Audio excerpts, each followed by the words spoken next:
जी sir, क्या नाम है आपका? मेरा नाम चुन्नीलाल राजपुरोहित, मैं पाली जिला कांग्रेस कमेटी का जिला अध्यक्ष हूँ। अभी राजस्थान सरकार में पशुधन विकास बोर्ड का उपाध्यक्ष भी हूँ। और आज हम पूरे पाली जिले से पायलट साहब की जनसंघर्ष यात्रा में भाग लेने के लिए आए हैं। तो आप तो कांग्रेस संगठन के आदमी हैं, लेकिन इस यात्रा के बारे में तो ऐसा कहा जा रहा है कि ये सचिन पायलट की व्यक्तिगत यात्रा है, संगठन पूरी तरह से दूर है। देखिए, जो आज कह रहे हैं ना कि ये सचिन पायलट की निजी यात्रा है, उनको पता कांग्रेस का सिंबल नहीं है किसी भी पंपलेट में, किसी भी बैनर में कांग्रेस का कोई सिंबल नहीं है, कांग्रेस का चुनाव चिन्ह नहीं है। सचिन पायलट व्यक्तिगत स्तर पर ये तो बीजेपी का सिंबल दिख रहा है आपको? नहीं सर, बीजेपी राष्ट्रीय लोकतांत्रिक दल का सिंबल दिख रहा है। राजस्थान के युवा, 36 कौम और सभी वर्ग सचिन पायलट को अपना सिंबल मानती हैं। मैं राष्ट्रीय पार्टी का जिलाध्यक्ष हूं, उस हैसियत से बोल रहा हूं, राजस्थान सरकार का पार्ट हूं, उस हैसियत से बोल रहा हूं कि आज जो आपको ये जो संसलाप दिख रहा है ना, ये मात्र और मात्र सचिन पायलट साहब की वजह से है। और सचिन पायलट साहब कोई गलत काम नहीं कर रहे हैं। सचिन पायलट साहब वही काम कर रहे हैं जो वर्तमान में राजस्थान के युवाओं की आवाज है, किसानों की आवाज है, बेरोजगारों की आवाज है, 36 कौम की आवाज है। वही सचिन पायलट साहब अपनी आवाज उठा रहे हैं, अपना धर्म निभा रहे हैं। आपने अभी एक बड़ी बात कही कि सचिन पायलट खुद सिंबल है।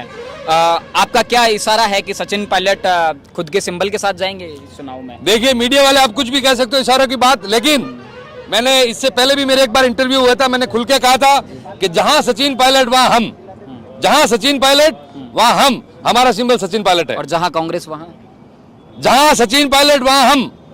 तो कहां है सचिन पायलट? सचिन पायलट आज संघर्ष कर रहे हैं कांग्रेस में रहकर। ये कोई नोटिस बता दो कांग्रेस ने इनको बाहर निकाल दिया, या कोई कांग्रेस ने इनके खिलाफ कार्रवाई करने की बात कही।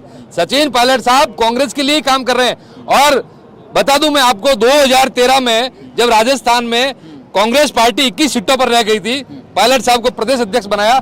और पायलट साहब की मेहरबानी से, पायलट साहब की मेहनत से और हम सभी युवाओं को जोड़ करके पायलट साहब ने 21 से वापस कांग्रेस को सत्ता में लाया। अच्छा, आप एक बात बताइए, आप तो जिला अध्यक्ष हैं, कांग्रेस संगठन के आदमी हैं।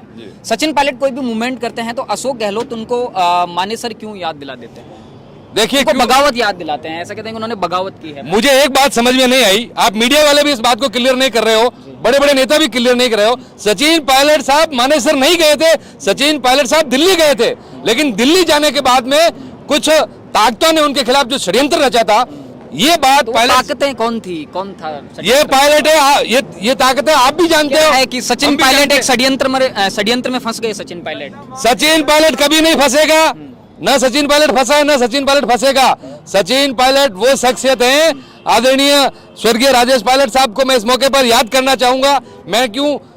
हमने जितने भी बुजुर्गों से बात की, उन्होंने बताया कि राजेश पायलट साहब पूरे हिंदुस्तान में उनका प्रभाव था, ये उनके सुपुत्र हैं, तो इनको फंसाने वाला कोई पैदा हुआ ही नहीं है, क्योंकि ये अपने नीति, नियम और धर्म पर और अपनी ईमानदारी और निष्ठा से चलते ही। लगातार जनसंघर्ष यात्रा से जुड़ी अपडेट को जानने के लिए बने रहिए थिंक 360 के साथ। धन्यवाद।